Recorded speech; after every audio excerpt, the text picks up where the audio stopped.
Seringkali kebaikan Allah itu kita pandang dari sudutnya yang materi.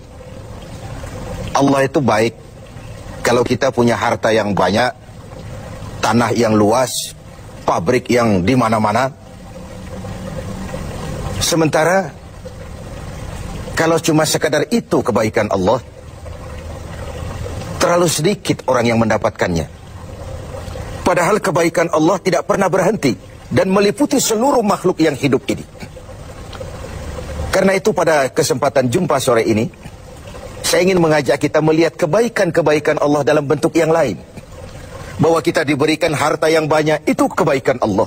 Diberikan tanah yang luas, itu juga kebaikan Allah. Diberikan perusahaan, pabrik di mana-mana, itu juga kebaikan Allah. Tapi tidak terbatas kepada itu. Ada kebaikan-kebaikan yang non-materi, yang malah justru itulah esensi kebaikan itu. Mari kita renungkan sebuah hadis di mana baginda Rasul bersabda, arba'atun man u'tiyahunna faqad u'tiya khairat dunya wal akhirah. Ada 4 hal. Siapa yang oleh Allah diberikan ke-4 hal ini, sungguh dia telah diberikan kebaikan dunia dan sekaligus kebaikan akhirat. Kebaikan dunia juga kebaikan akhirat. Ini berarti belum tentu yang baik di dunia menurut kita akan berbuntut baik juga di akhirat. Tapi orang yang diberikan 4 hal ini, dia sungguh diberikan kebaikan dunia dan juga kebaikan akhirat nanti. Apa 4 perkara ini? Yang pertama, qalban syakir. Orang yang oleh Allah diberikan hati yang pandai bersyukur. Ada ungkapan, my heart is my home. Hatiku adalah rumahku. Kalau luas hati, rumah yang kecil besar rasanya. Kalau sempit hati, rumah yang besar pun kecil jadinya. Kalau hati sempit, rumah pun kecil, kiamat namanya. Orang yang hatinya pandai bersyukur, bisa mensyukuri nikmat. Dan dengan dia bersyukur, semakin bertambah nikmat itu kepadanya. Banyak orang kaya harta, tapi miskin hati. Ini gejala zaman kita sekarang. Di tengah gemerlapnya harta, dia tidak tahu mau diapakan harta yang banyak itu. Orang-orang sufi menjelaskan bahwa kaya itu ada 2 macam. Ada kaya majazi dan kaya hakiki. Yang disebut kaya majazi, kaya artifisial. Lahirnya dibaluti harta, tapi hatinya miskin. Hidupnya sudah serba ada, tapi dia masih merasa kurang. Rumahnya sudah titik air liur orang melihatnya, tapi dia masih merasa belum apa-apa.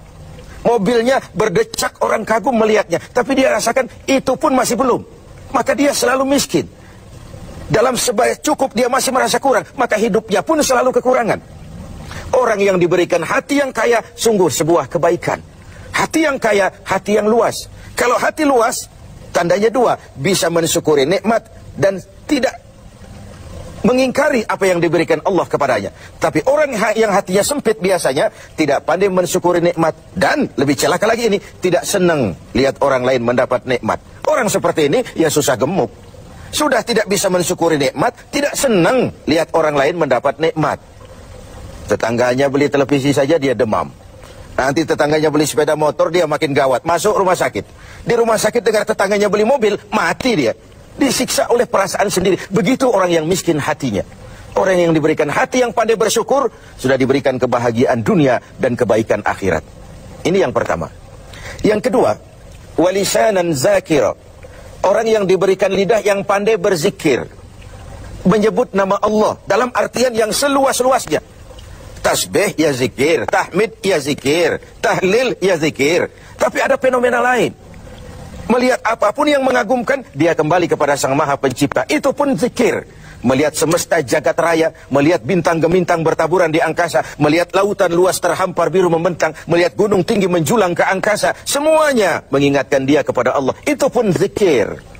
Diberikan lidah yang pandai berzikir, mengingat Allah dalam segala keadaan. Dan bukankah Islam mengajarkan seperti itu? Dari hal-hal yang paling kecil, memulai pekerjaan, bismillah. Melihat sesuatu yang hebat, masya Allah. Melihat sesuatu yang luar biasa, subhanallah. Terkejut, astaghfirullah. Berjanji, insya Allah. Semua dikaitkan dengan Allah. Inilah zikir itu. Hidup yang larut dalam alur ketuhanan. Yang ketiga, wabadanan alal bala'i sabir. Beruntung orang, diberikan kebaikan orang, kalau dia dikaruniai badan yang tegar menghadapi bencana, tegar menghadapi cobaan, kuat menghadapi tantangan. Tantangan itu penting. So kalau tidak ada tantangan kita akan tidur. Cobaan juga kita perlukan. Tapi kalau kita tidak sanggup menahannya, larut oleh cobaan itu, kita akan kalah karenanya. Orang yang baik, diberikan kebaikan dunia akhirat, punya badan yang tegar menghadapi cobaan. Apa cobaan Allah? Dua macam. Satu ayat menjelaskan, wa nabluukum bil khairi wasyarri. Kami akan coba, kami akan uji kamu dengan yang baik dan dengan yang tidak baik, dengan yang enak dan dengan yang tidak enak, dengan yang menyenangkan dan dengan yang tidak menyenangkan. Bukan cuma sakit cobaan itu, sehat pun ujian. Bukan cuma miskin ujian, kaya pun cobaan. Bukan cuma tidak punya jabatan cobaan, naik pangkat pun ujian. Kita nih yang namanya ujian kan yang tidak enak saja. Kalau sudah sakit, ya Allah, sedang diuji. Sehat, lupa daratan. Miskin, ujian. Setelah kaya, lupa bahwa itu juga ujian. Fenomenanya apa? Banyak orang lulus ketika diuji dengan kemiskinan, tapi gagal berantakan setelah diuji dengan kekayaan. Ketika miskin dia hamba Allah, setelah kaya dia pindah menjadi hamba harta. Belum pernah ada orang datang mengeluh, Pak Ustadz, saya sedang diuji oleh Tuhan. Kenapa Pak? Uang saya sedang banyak. Belum pernah. Kalau sudah bangkrut, miskin, baru merasa diuji. Bukankah sejarah syarat dengan contoh? La nufarriqu baina ahadim min rusuli. Kami tidak membeda-bedakan para rasul. Tidak ada rasul yang dia anak emaskan. Semuanya diuji, semuanya ditempa, semuanya digembleng. Semuanya tegar seperti batu karang di tengah samudra. Walau tiap hari dihempas ombak, dihantam gelombang, dia tetap berdiri dengan tegar. Begitulah orang yang diberikan kebaikan oleh Allah. Lain dengan orang yang loyo, sedikit kena kesulitan seperti ayam sampar, kerakap tumbuh di batu, hidup segan mati pun tak mau. Skeptis, pesimis. Apa yang bisa kita lakukan kalau dasar hidup kita sudah skeptis dan pesimis itu tadi? Hidup ini adalah cobaan. Semakin tinggi kualitas keimanan, semakin berat cobaan itu. Semakin kokoh berpegang kepada agama, semakin kuat pula cobaan datang menerpa. Yang terakhir, orang yang diberikan kebaikan dunia akhirat, wa zaujatan salihatan, diberikan istri yang salihah, pendamping.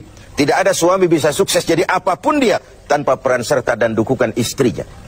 Itu sebabnya baginda Rasul menikah dengan Sayyidatuna Khadijah. Apa yang jadi pertimbangan beliau? Mengawini seorang janda yang umurnya 15 tahun lebih tua pula dari beliau. Kalau sekedar memperturutkan hawa nafsu, mestinya tidak Khadijah yang dipilih oleh baginda Rasul. Mestinya, kalau istilah kita sekarang cari ABG saja. Tapi jelas baginda Rasul bukan cuma sekedar mencari istri, beliau mencari seorang pendamping. Apa bedanya ini? Tiap perempuan bisa jadi istri, memang, tapi tidak tiap istri bisa jadi pendamping. Itu dibuktikan dalam sejarah. Orang lain belum beriman, Khadijah iman. Orang lain memusuhi Nabi, Khadijah mengorbankan hartanya untuk membantu perjuangan Nabi. Saat Nabi terkena kesulitan, Khadijah tampil jadi penghibur. Khadijah tampil jadi pembela. Ketika pertama kali berhadapan dengan malaikat Jibril menyampaikan wahyu, Rasulullah gemetar seperti orang demam. Kembali ke rumah, zammiluni ya Khadijah, selimuti saya Khadijah, selimuti. Kenapa bang? Barusan turun Jibril, dia katakan begini, saya khawatir Khadijah. Khadijah mengerti suaminya mengalami semacam frozen emotional attitude. Sebagai istri yang bijak, pendamping yang baik, beliau tampil, kalla ma yukhzikallahu abada. Jangan khawatir bang, Allah tidak akan menyusahkan abang untuk selamanya. Tenanglah ini. Rumah tangga adalah awal kesuksesan kita di tempat lain. Karena itu, kalau diberikan istri yang solehah, itu sudah kebaikan dunia dan kebaikan akhirat. Seorang pejabat yang jujur, polos, lugu, sederhana, bisa jadi koruptor ulung kalau dikipas-kipasi oleh istrinya.